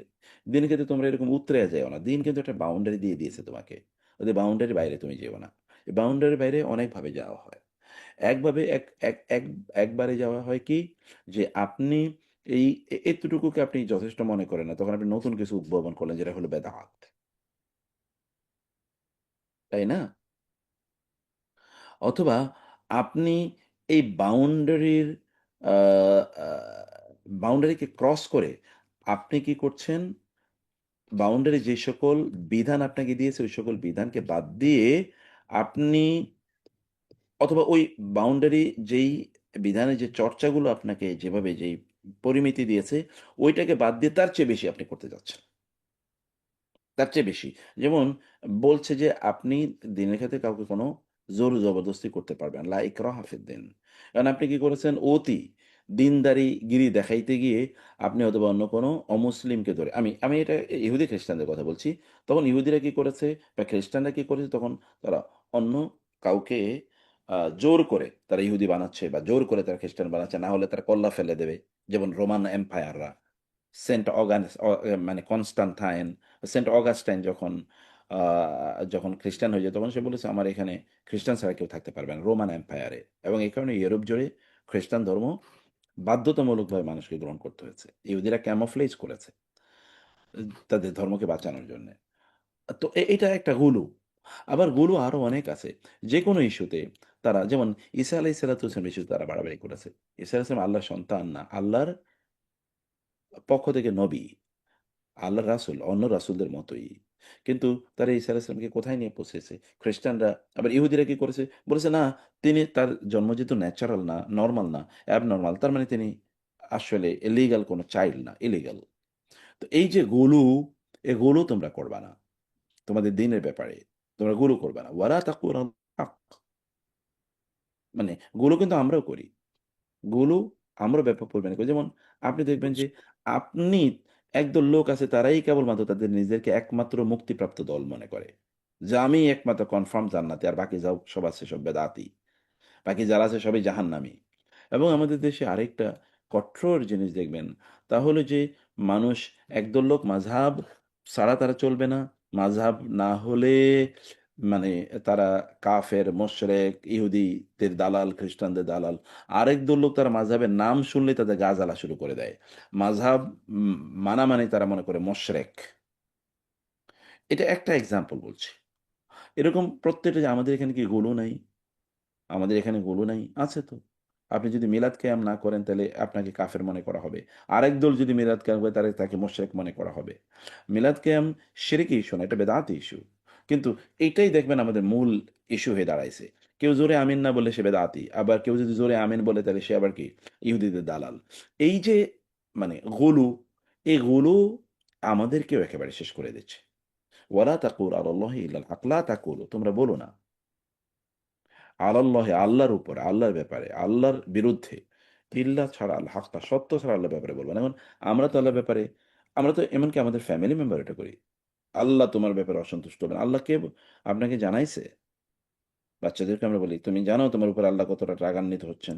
মনে হচ্ছে যে আল্লাহর পক্ষ থেকে আমি এই ঠিকাদারি নিয়েছি। আল্লাহ রাগান্বিত হচ্ছেন আমি কিভাবে জানি? আমি আল্লাহকে ব্যবহার করছি আমার নিজের স্বার্থ উদ্ধার করার জন্য। এটি ঠিক না এগুলো। আল্লাহকে নিজের স্বার্থে ব্যবহার করা। ইন্নামাল মাসিহু, আচ্ছা ইহুদিরা কি করতো, খ্রিস্টানরা কি করতো? আল্লাহ তাআলা দুজনের কথা এখানে বললেন। ইন্নামাল মাসিহু, নিশ্চয়ই মাসিহ, ঈসা, ঈসা মাসিহ ইবনু মারিয়াম, যিনি মারিয়ামের ছেলে, তিনি রাসূলুল্লাহ, তিনি আল্লাহর রাসূল। খ্রিস্টানরা বলছে তিনি আল্লাহর সন্তান, ইবনুল্লাহ। আর ইহুদিরা বলছে তিনি কি, ইবনু জেনা, জেনার সন্তান। তবে একটু সরি, একটা মাসি, এই জিনিসটা মানে কি? ওনাকে মানে ওনার নাম কি ছিল? মাসি, ঈসা মাসি ছিলেন নাকি? না মানে হুম, মাসিটা নাম নাম তো ঈসা, কিন্তু মাসি দিয়েছেন কি আল্লাহ। মাসি শব্দের অর্থ আমি ওইদিনও আলোচনা করেছিলাম মনে হচ্ছে, নাকি আপনাদের ইয়েতে না অন্য কোথাও, মনে নেই। মাসি মানে হচ্ছে মাসাহা, মাসা মানে কি লেপে দেয়া, লেপটে দেয়া। তো মানে ঈসা আলাইহিস সালাতু ওয়াস সালাম তিনি এমন যে তিনি যখন মানুষের গায়ে মাস করতেন, মাস, মাস মানে কি? ওই যে স্পর্শ করা। যেমন মুজার উপর স্পর্শ মাসা করা। করি। মুজার উপর মাসা করি না, এই যে মাস। তো তিনি যখন মানুষকে স্পর্শ করতেন তখন কুষ্ঠরোগী, অন্ধরোগী এরা ভালো হয়ে যেত। তাই না? হুম। সরি। আর মাসের আরেকটা অর্থ হচ্ছে যে মাসহুন মানে হচ্ছে একেবারে কি? মানে কোন জিনিস আ বিলুপ্ত করে দেয়া। একেবারে সমান করে দেয়া। সমান করে দেয়া, লেপে দেয়া, লেপ্টে দেয়া, লেভেল করে দেয়া। মানে আল্লাহ সুবহানাহু ওয়া তাআলা তার সকল গুনাহ মাফ করে দিয়েছেন। ৩ নাম্বার বিষয় হচ্ছে যে মাসুল মানে হচ্ছে তার শরীরটাকে আল্লাহ তাআলা একেবারে মানে এমনভাবে তাকে তৈরি করেছেন যেটা হচ্ছে তার বা লেপে দেয়া মানে চেহারাটাকে এবং তার গোটা শরীরকে এমনভাবে আল্লাহ তাআলা তৈরি করেছেন এখানে কোনো খুঁত নাই, খুঁতহীন। আমরা যখন কোনো জিনিসকে লেভেল করতে চাই, তখন হাত দিয়ে ধরেন একটু মাটি যেমন লেভেল করে দেবেন যেন একটু উঁচু-নিচু কোথাও না দেখা যায়। মানে তাকে আল্লাহ তাআলা এত সুন্দর করে সৃষ্টি করেছেন যে তার মধ্যে কোনো খুঁত নাই। শারীরিক এত সুন্দর, চারিত্রিক এত সুন্দর। তো এখান থেকে এখন প্রশ্ন হচ্ছে তাহলে দাজ্জালের নামও তো দাজ্জাল মাসিহুদ দাজ্জাল, তাই না? মাসিহ দাজ্জাল। তো দাজ্জালকে কেন মাসিহ বলা হয়? কারণ দাজ্জালের চেহারাটাও তো আল্লাহ তাআলা লেপ্টে দিয়েছেন। কারণ ওর কিন্তু চোখ এবং মুখ আলাদা করা যায় না। কারণ তার চোখ একেবারে ভেতরে মানে বের হয়ে এসে এরকম। এটা একটা ওই যে খেজুরের বিচির মতো, মানে খেজুর না, কেবল আঙ্গুরের বিচির মতো। এক চোখে সে কম দেখে, আরেক চোখ অন্ধ। মানে একেবারে লেপ্টানো। ওখানে চোখের মতো আলাদা জন্য আলাদা কোনো জায়গা নাই। এমনভাবে আল্লাহ তাআলা তাকে বানাইছে। আরো কিছু এক ব্যাখ্যা আছে। সেই কারণে তাকে মাসিহ বলা হয়। তো এখন ইহুদিরা এক মাসির অপেক্ষায় আছে। সে মাসিহ দাজ্জাল। আর আমরা আরেক মাসির অপেক্ষায় আছি। তো সে মাসিহ কে? ঈসা আলাইহিস সালাম। অতএব দুজনই আসবেন একই সময়ে। একটু আগে পরে। দাজ্জাল আসবে আগে, ঈসা মাসিহ আসবেন পরে। দুইজনই মাসিহ। এই মাসিহ এই মাসিহকে শেষ করবে। ঈসা আলাইহিস সালাতু ওয়াস সালাম এর দিকে তীর নিক্ষেপ করবে। একে কিন্তু দাজ্জালকে কেউ হত্যা করতে পারবে না। তার সাথে আল মাহদি এর যুদ্ধ হবে। তারপর হত্যা করতে পারবে না। ঈসা আলাইহিস সালাম এরপরে আসবেন। ঈসা আলাইহিস সালাম দাজ্জালের দিকে তীর ছুঁড়ে মারবেন। এবং হাদিসে এসছে তখন দাজ্জাল তার দিকে তীর যাওয়ার পর, তীর তার গায়ে বিদ্ধ হওয়ার পর পানির মধ্যে লবণ যখন আমরা দেই, লবণ যেমনিভাবে গলে যায়, ও ঠিক এভাবে গলে পড়ে যাবে। ও এরকম গলে পড়ে যাবে। আমি একসময় যে বহুত আগে দেখতাম একটা সিনেমা, লোকেরা খুব দেখতো 'টার্মিনেটর 2'। ওই তার গায়ে কিছু ফেললেই ওই কি হয়ে যায়? সব গলে এসে পড়ে যায়। এরকম টাইপের হয়ে যাবে। ওয়া কালিমাতুহু আলকাহা, এবং তিনি হচ্ছেন আল্লাহর বাণী। আল্লাহর বাণী। আলকাহা, সে বাণী তিনি প্রেরণ করেছেন ইলা মারিয়ামা, মারিয়ামের কাছে। ওয়া রূহুন, এবং রূহ মিনহু, আল্লাহর পক্ষ থেকে। দেখেন ঈসা আলাইহিস সালামের ব্যাপারে আল্লাহ তাআলা কি বললেন? একদিকে রাসূলুল্লাহ, তিনি হচ্ছে আল্লাহর বাণী। ৩ নম্বরে তিনি আল্লাহর রূহ। এই যে আল্লাহর বাণী মানে কি? আল্লাহ সুবহানাহু ওয়া তাআলা কেবলমাত্র তার কথার মাধ্যমে তাকে সৃষ্টি করেছেন। যেমন কোন? অন্যদের অবস্থা কি? যেমন আমাদের হচ্ছে আমাদের পিতামাতার বিয়ে হয়েছে আগে, ম্যারেজ হয়েছে। তারপরে আমরা মায়ের পেটে গিয়েছি। এরপর আমাদের জন্ম হয়েছে। কিন্তু ঈসা আলাইহিস সালামের ব্যাপারে এরকম না। ঈসা আলাইহিস সালাম আল্লাহ তাআলা ঈসা আলাইহিস সালামের ব্যাপারে আল্লাহ বললেন, তার মায়ের পেটে যে তুমি হয়ে যাও, তিনি হয়ে গেছেন। অতএব এটা আল্লাহর কালেমা, বাণী। অথবা তিনি আল্লাহর বাণী নিয়ে এসেছেন এই পৃথিবীতে। ছোটবেলায় তার মায়ের পেট থেকে জন্মের পরে তিনি বলেছেন, ইন্নী আব্দুল্লাহ, আমি আল্লাহর বান্দা। আল্লাহ আমাকে নবী হিসেবে পাঠিয়েছেন। আর রূহ মানে হচ্ছে একটা প্রশ্ন, ওই মানে হোল অফ ইঞ্জিল বাইবেলটা উনি তো এই জ্ঞান নিয়েই আসছেন। ওনার পরে রাসূলুল্লাহ সাল্লাল্লাহু আলাইহি ওয়াসাল্লামের উপরে যেমন ফেজ ওয়াইজ কোরআন নাজিল হয়েছে, হ্যাঁ, এটা তো হ্যাঁ। হয় নাই, তাই না? না, না, না, না, উনি এটা ওই জ্ঞান নিয়ে এলম নিয়েই এসেছেন মায়ের এক্সাক্টলি। তিনি গর্ভে। তিনি জন্ম থেকেই নবী। তিনি জন্ম থেকে জন্মের পরেই তিনি ঘোষণা করেছেন যে তিনি নবী। এটা বললে তার উনি উনি যে বাণীগুলো দিচ্ছেন, ইনজিলটা কার কাছে? ওনার কাছে তো ইনজিল নাজিল হয়েছে, তাই না? হ্যাঁ, এঞ্জেল নাজিল হয়েছে ওনার কাছে, তো এঞ্জেল ওইটা নাজিল। তো কোনো পরে উনি যেটা লিখিত করেছেন বা লিপিবদ্ধ করেছেন ওটাকে ইনজিল হিসেবে বলা হচ্ছে, তাই তো? উনি তো আর লেখেন নাই। এঞ্জিল ওনার কাছে নাজিল হয়েছে। সেই এঞ্জিল খ্রিস্টানরা, যেহেতু ইহুদিরা তো ওনাকে হত্যার, মানে তিনি তো আসলে সমাজে দিন প্রচার করতে পারেন না ইহুদিদের অত্যাচার। ওই যে এর আগে বলেছি ধর্মযাজক, যারা নবী রাসূলদের বিরোধিতা করেছে। তো ইহুদি ধর্মযাজকরা তো এখানে ইহুদি ধর্মযাজকরা খুবই হয়, আপনার দুর্ধর্ষ হয় সাধারণত। তো এই ধর্মযাজকরা তার বিরোধিতা করেছে। তার যেই ধর্মগ্রন্থ যেটা ওগুলো সব ওরা বিলুপ্ত করে ফেলেছে। কিছুই ছিল না। তাইলে পরে এখন ইনজিল কি আসলে? এই যে যেটা ইনজিল, আল্লাহ যে ইনজিল নাজিল করেছে সেই ইনজিল কই? সেই ইনজিল ওরা সব ধ্বংস করে ফেলেছে। কারণ হাওয়ারই কয়েকজন, ওই যে ধোপা, লন্ড্রিম্যান, তারাই কেবল, অথবা খুবই দুর্বল শ্রেণীর লোকেরা, তারা মানে এই খ্রিস্টানরা, তারা ঈসা আলাইহিস সালামের প্রতি ঈমান এনেছিল। আর অন্যরা তো ঈমান আনে নাই। তো ফলে ঈসা আলাইহিস সালামের কোনো জিনিসই এরা বাকি রাখে নাই।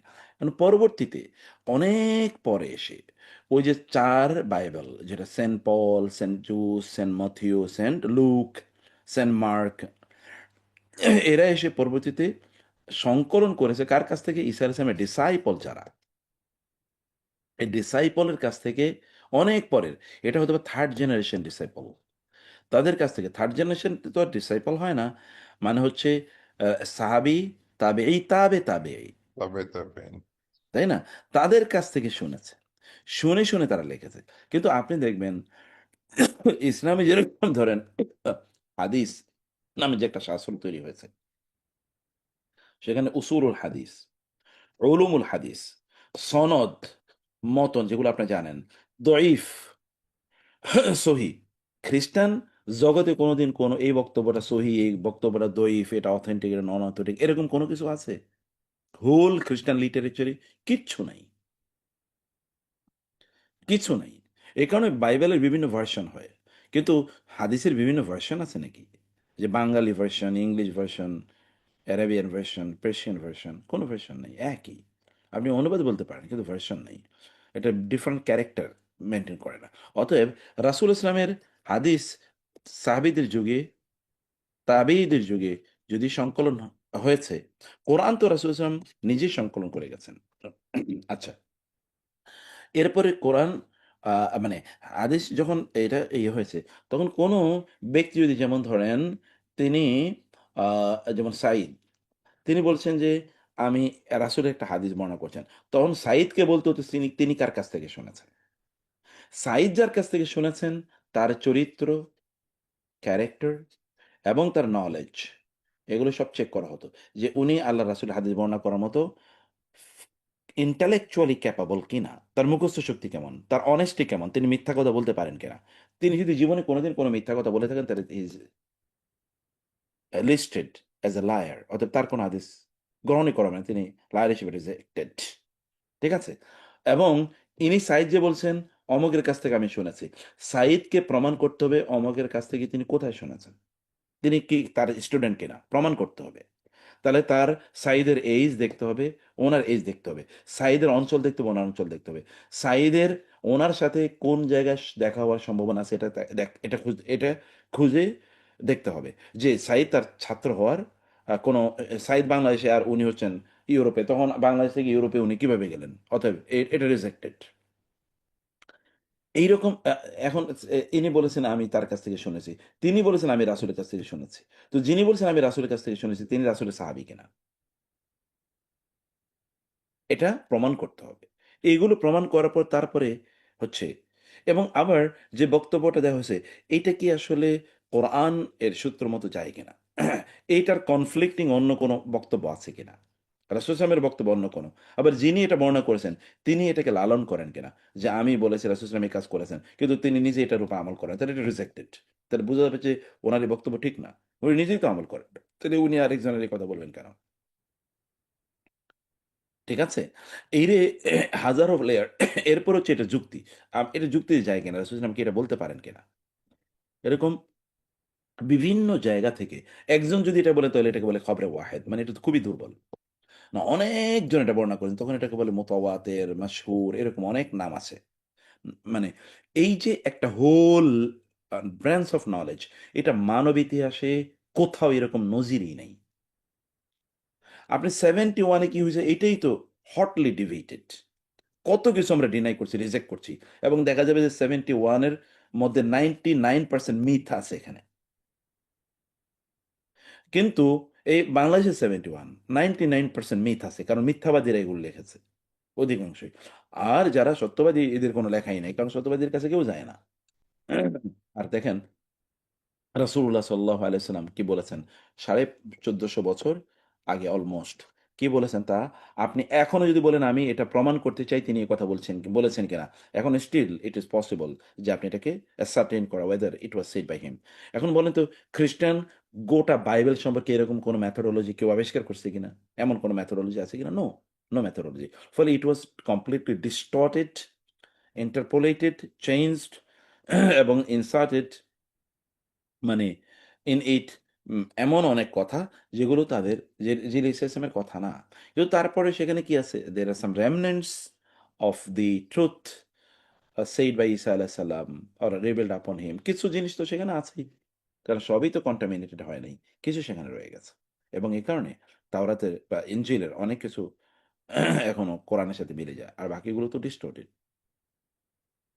আর রোজ যখন কোরআন বলে তখন এটা এক ধরনের সম্মান, মর্যাদা এর কথা বোঝায়। ওয়ারুহ মিনহু ফাআমিনু, অতএব তোমরা ঈমান আনো বিল্লাহি আল্লাহর প্রতি, ওয়া এবং রসুলিহি তার রাসূলের প্রতি। আলোচনা কিন্তু রাসূলদের নিয়ে শুরু হয়েছে। অতএব রাসূলদের নিয়ে যে টেনশন আছে সমাজে সেগুলো, এগুলো আল্লাহ তাআলা বলেন ওয়ালা তাকুলু, আল্লাহ তাকুলু তোমরা বলো না, লা তাকুলু ক্বালা ইয়াকুলু সালাসা তোমরা বলো না 3, তোমরা 3 বলো না। 3 মানে কি? ট্রিনিটি। 3 মানে কি? ট্রিনিটি তোমরা বলো না। ট্রেন্ডে তোমরা বলো না এনতাহু, তোমরা বিরত থাকো। এনতাহা নাহিউন থেকে, সে নাহি, নাহি থেকে এনতাহা, ফ্যামিলি নাম্বার 8, তোমরা বিরত থাকো। খায়রাল লাকুম, এটা তোমাদের জন্য খায়র, কল্যাণকর। তোমরা ট্রিনিটি বলা থেকে দূরে থাকো। Trinity is a big confusion. আপনি কার কাছে চাইবেন? আল্লাহ নাকি আল্লাহ সন্তান নাকি হোলি গস্ট, কার কাছে চাইবেন? অতএব এটা তো সব জিনিসকে এলোমেলো বানায় দিচ্ছে। ইন্নামাল্লাহু ইলাহু ওয়াহিদ। এই জন্য ইসলামের সবচেয়ে বড় শক্তি কি? এই যে ইলাহু ওয়াহিদ, ওয়াহিদ মানে হচ্ছে তাওহীদ, ওয়াহিদ থেকে তাওহীদ। তাওহীদ হচ্ছে ইসলামের সবচেয়ে বড় শক্তি। আল্লাহ একজনই ইলাহ, সুবহানা, তিনি পুত পবিত্র। কি এই যে কি থেকে? আন যে ইয়াকুন হবে লাহু তার ওয়ালাদুন, আল্লাহর কোনো সন্তান হবে। আচ্ছা, সন্তান হওয়া তো এটা দুর্বলতা, কারণ আপনি একা, আপনার মৃত্যুর পরে আপনার, আপনি এত দুর্বল যে আপনার মৃত্যুর পরে everything will be at risk of extinction. সব শেষ হয়ে যাবে, আপনার রাজত্ব, আপনার নাম, আপনার পরিবার, এগুলো কিছুই থাকবে না আপনি যদি কেউ না থাকে। তো যিনি সব কিছুর মালিক, সবকিছুর, তিনি আমারও মালিক, আপনার মালিক, আমার মালিক, তো তিনি পার্টিকুলারলি কারো মানে বাবা হওয়ার দরকার কি? তিনি সবারই তো তিনি সৃষ্টিকর্তা। অতএব সন্তান থাকা তো একটা দুর্বলতা। এই দুর্বলতা কেন তার থাকবে? লাহু মুলকু সামা লাহু মা ফিস সামাওয়াতি ওয়া মা ফিল আরদ, লা এবং হু তার মালিকানা রয়েছে মা যা কিছু রয়েছে ফিস সামাওয়াতি আসমান সমূহে, ওয়া এবং মা যা কিছু রয়েছে ফিল আরদি জমির মধ্যে। ওয়া কাফা বিল্লাহি ওয়াকিলা, আর কাফা যথেষ্ট, বিল্লাহি অ্যাগেন ওই যে বি, আল্লাহই যথেষ্ট ওয়াকিল, তৎকর্মবোধায়ক হিসেবে, তত্ত্বাবধায়ক হিসেবে আল্লাহ তাআলাই যথেষ্ট, একা যথেষ্ট। এরা আল্লাহ তাআলা কারো লাগে না। এই গোটা পৃথিবী ইহুদিদের মানে খ্রিস্টান যে বিশ্বাস যে আল্লাহ সুবহানাহু ওয়া তাআলা কিছু কাজ ঈসা আলাইহিস সালামকে দিয়ে দিয়েছেন, অথবা তাদের সেন্টদেরকে, পোপদেরকে কিছু কাজ আল্লাহ তাআলা, ফাদারদেরকে আল্লাহ তাআলা কিছু কাজ দিয়ে দিয়েছেন। এই যে আল্লাহ তাআলা কর্মবিধায়ক হিসেবে সবকিছু আল্লাহ নিয়ন্ত্রণ করছেন, আসমান জমিনে সবকিছু আছে। তোমাদের পোপরা, তোমাদের ফাদাররা কোন প্রাণীরে খাওয়ায়, কোন কীট পতঙ্গের দায়িত্ব নেয়? তো তোমরা, তারা কর্মবিধায়ক, তারা এই দায়িত্ব, তোমরা সেন্ট, অমক সেন্টের কাছে গিয়ে তোমরা কিছু চাও, অমকের হিন্দুদের মতো অনেকটাই, অমকের নাম ধরে তমকটা চাওয়া, তমকের কাছে অমকটা চাওয়া। তোমরা এটা কেন করছো? আল্লাহ কি যথেষ্ট নন? আল্লাহ ইজ কন্ট্রোলিং এভরিথিং। তাহলে তোমরা আল্লাহকে বাদ দিয়ে অন্য কাছে চাচ্ছ। এগুলো তোমরা বন্ধ করো। আমাদের শক্তিটা হচ্ছে এই জায়গায়, আমাদের যাওয়ার একটাই মানে ইয়ে মানে কি বলে স্থান, জায়গা যেখানে আর মানে আমাদের কোনো দৌড়াদৌড়ি নেই। অমুকের কাছে যাও, সেটা না হলে অমুকের কাছে, অমুকের কোনো ফ্রাস্ট্রেশন নেই। যখন ইচ্ছা তখনই আপনি আপনার রবের কাছে আপনি হাত তুলে বলেন যে, "ওকে রব, তুমি আমাকে এটা দাও। আমার এই সমস্যার সমাধান করে দাও।" যেখানে ইচ্ছা, যখন ইচ্ছা, যখন ইচ্ছা। আপনার তখন কোনো ইয়ে নাই যে অমুকের কাছে না গেলে হবে না, অমুকের কাছে না গেলে হবে। আপনি জানেন যে একজনের কাছে গেলে সব হয়ে যাবে। তাহলে তো আপনার কোনো টেনশনই নেই। এত রিচনেস অন্য কোনো জীবন ব্যবস্থা হতেই পারে না। হিন্দুদের চিন্তা করে দেখেন কোন গডের কাছে দৌড়ায়, কার কাছে, কারো কাছে জ্ঞান, কারো কাছে জীবন, কারো কাছে মানে বিপদ থেকে মুক্তি, কারো কাছে সম্পদ। মানে একটা ভয়াবহ অবস্থা। কিন্তু আপনি একটা সোর্সে ওয়ান স্টপ পয়েন্ট মানে one stop service, one point একটা পয়েন্টে একটা স্টপ সার্ভিস এ যদি আপনি যান, তাইলে তো আপনার জন্য সবকিছু সহজ। এটা তো পৃথিবীর সবচেয়ে উত্তম মেকানিজম যে এক জায়গায় সব সলিউশন। তো সেই সলিউশন আল্লাহ তালা আমাদেরকে দিয়ে দিয়েছেন। আল্লাহ তালা যেন আমাদেরকে তার প্রতি সত্যিকারের উপলব্ধি এবং ইমান আমরা রাখতে পারি, সেই তৌফিক আমাদেরকে দান করুন। আল্লাহ আমিন। জাযাকুমুল্লাহ খাইর ইনশাআল্লাহ। নেক্সট ক্লাসে ক্লাস শেষে একটা প্রশ্ন ছিল আপনার কাছে। বলেন ভাই। আসসালামু আলাইকুম রহমতুল্লাহ। ডাক্তার ভাই, কালকে আমাদের এই গুলশান সোসাইটি মসজিদে একটা খুবই চমৎকার খুতবা দিয়েছিল, কিন্তু আমি শব্দটা উচ্চারণ করতে পারছিলাম না। খুতবার মেইন টপিকটা ছিল হলো আপনি ওয়ারিসদেরকে মৃত্যুর আগে সম্পদ দান করতে পারবেন কিনা, কারণ মৃত্যুর পরে তো সেটা আল্লাহ বলেই দিয়েছেন, আল্লাহর বিধান। তখন ওই আমাদের মাসুম ভাই খুব সুন্দর খুতবা দিচ্ছিলেন। তখন বলছিলেন যে মৃত্যুর আগে আপনি সন্তানদেরকে গিফট দিতে পারেন এবং সেই গিফটটা সমতার তে করতে হবে, এরকম হাদিস দিয়ে উনি বর্ণনা করেছিলেন। রসুলামের কাছে একজন সাহাবী ইকরাম এসেছিলেন, তার সন্তানকে উনি দিবেন। তো ওনারা রসুল সাল্লাল্লাহু আলাইহি সাল্লামকে সাক্ষী বানাতেন, ওনাকে সাক্ষী বানানোর জন্য এসেছেন। তখন উনি জিজ্ঞেস করেছিলেন যে তুমি কি তোমার অন্য সন্তানদেরকে কি এরকম দিয়েছো? তো বলছেন না। বলছে আল্লাহ তো বলেছে যে সমতা দিতে হবে, সমতা বজায় রাখতে হবে, তুমি তো সমতা বজায় রাখো না, আর একদম একটা খারাপ কাজের আল্লাহর বলার বিরুদ্ধে তুমি আমাকে সাক্ষী দিতে, আমি দিব না, আমি সাক্ষী আমি দিতে পারি। তখন ওটা এরকম একটা, so কিভাবে আমরা গিফট দিতে পারি সেটা, আমার সন্তান ছেলে হোক মেয়ে হোক তাকে সমান দিতে হয়, বাট দেয়ার ইজ এক্সেপশন ছিল। তারপর আরেকটা বললো যে জীবন দশা অনেক সময় মনে হয় যে যে ভাগ বাটোয়ারায় সন্তানদের মধ্যে হয়তো একটা মনোমালিন্য হতে পারে, সেই জন্য আপনি জীবন দশায় বলে যেতে পারেন। সেটার মধ্যে একটা হলো তারা তারা ওই আল্লাহর বিধান অনুযায়ী সেভাবে ভাগ করার কথা বলেছেন, আগে দিয়ে যাওয়ার আগে, মানে হুইলের মতো করে দেওয়া যায়। আরেকটা হলো তার ওয়াসিয়ত যেটা আছে, যে তার এই টাকাগুলা বেশি এখানে দান করতে পারেন, আরো বিভিন্ন ধরনের। এইটাকে বলেছিল মেরাজ না কি জানি বলেছিল, শব্দটা ধরতে না পারিনি। না, মেইরাজটাই মানে শারিয়া ইনহেরিটেন্স, আর এটাকে গিফটই বলেছিলেন। আর শারিয়ার যেটা রেফারেন্স দিল ওইটা হলো সুনান ইবনে মাজার হাদিস 2376। ওই হাদিসে এটা যে মানে আমার ইস্যুটা অন্যটা আর কি। আসছে, হ্যাঁ। একটা উনি প্রথম খুতবা দিলেন যে গিফট দিতে পারবেন সমতার বিনিময়ে, আরেকটা বললেন যে ওয়ারিসদেরকে উনি দিতে পারবেন মৃত্যুর আগে, কিন্তু আল্লাহ যেভাবে বর্ণনা করেছেন সেইভাবে। ওটাকে কি একটা নাম বলেছিলেন, ওইটাও এক ধরনের গিফটের কথা বলছে, কিন্তু ওটা একটা নাম ছিল, দুইটার মধ্যে নামের পার্থক্য ছিল, ওইটাই আমি জানতে চাচ্ছিলাম, নামটা পার্থক্যটা কি। না, মিরাজটা হলো ইনহেরিটেন্স, আর গিফটটার কথা হেবাই বলেছিলেন মনে হয়, হেবা মানে যেটা মৃত্যুর আগে দেওয়াটা, যেটা আমরা কমনলি জানি হিবা, আর ওটা মিরাজ বলেছিলেন। ইনহেরিটেন্সটার রেফারেন্সে মিরাজ বলেছিলেন। ইনহেরিটেন্স মৃত্যুর আগে দিয়ে যেতে পারেন একটা সাথে নিয়েতে, যেটা মৃত্যুর পরে এক্সিকিউট হবে, এ ধরনের কিছু একটা বলেছিলেন। ওই ওই শব্দটা, মেরাজ শব্দটা আমি বোঝার চেষ্টা করছিলাম যে এটা শব্দটা আমি, শব্দটা আসলে কি, কি উচ্চারণটা কি হয়। না, একটা ওইগুলো অনেক ধরনের শব্দ আছে। তো উনি যে কোনটা বলেছেন, শরিয়া অনুমোদিত শব্দ হলো যেমন মিরাস, এটা শরিয়া অনুমোদিত শব্দ। শরিয়া অনুমোদিত শব্দ হলো হাদিয়া। আর একটা শব্দ আছে মানহা। মানহা মানে হচ্ছে দান করা বা গিফট দেয়া। তো হেবা এটা শরিয়া অনুমোদিত শব্দ। এর বাইরে শরিয়া অনুমোদিত শব্দ নাই। কিন্তু উনি যে কথা বলছেন সেটা ঠিক যে যদি আপনি কাউকে ইয়ে দিতে চান, গিফট যদি আপনি সন্তানদেরকে দিতে চান, তাইলে সেটা ইকুয়াল সমতার ভিত্তিতে গিফট দেওয়া লাগবে। তার চেয়ে সমতার বাইরে আপনি গিফট দিতে পারবেন না। সমতার বাইরে যদি আপনি দেন, তাহলে প্রবলেমটা হলো যেটা তখন কারো উপর আপনি জুলুম করলেন, কারো উপর আপনি বলেছিলেন যে আবার একটা এক্সেপশনাল কন্ডিশন আছেন, সেটাও হাদিস দিয়ে করেছিলেন, ওটা ওটা বলেছেন দেয়া যেতে পারে এক্সেপশনাল কন্ডিশন গুলো আছে। এক্সেপশনাল কন্ডিশন তো আছে। কেউ যদি ধরেন অসুস্থ হয়ে যায়, যে সে এরকম অসুস্থ, তার জন্য আপনাকে এক্সট্রা মেডিকেল সার্ভিস দেয়া লাগবে। এটা লম্বা ডিসকাশন তো। ঠিক জি আছে, জি জি। বক্তব্য ঠিক আছে, বক্তব্য ইজ রাইট।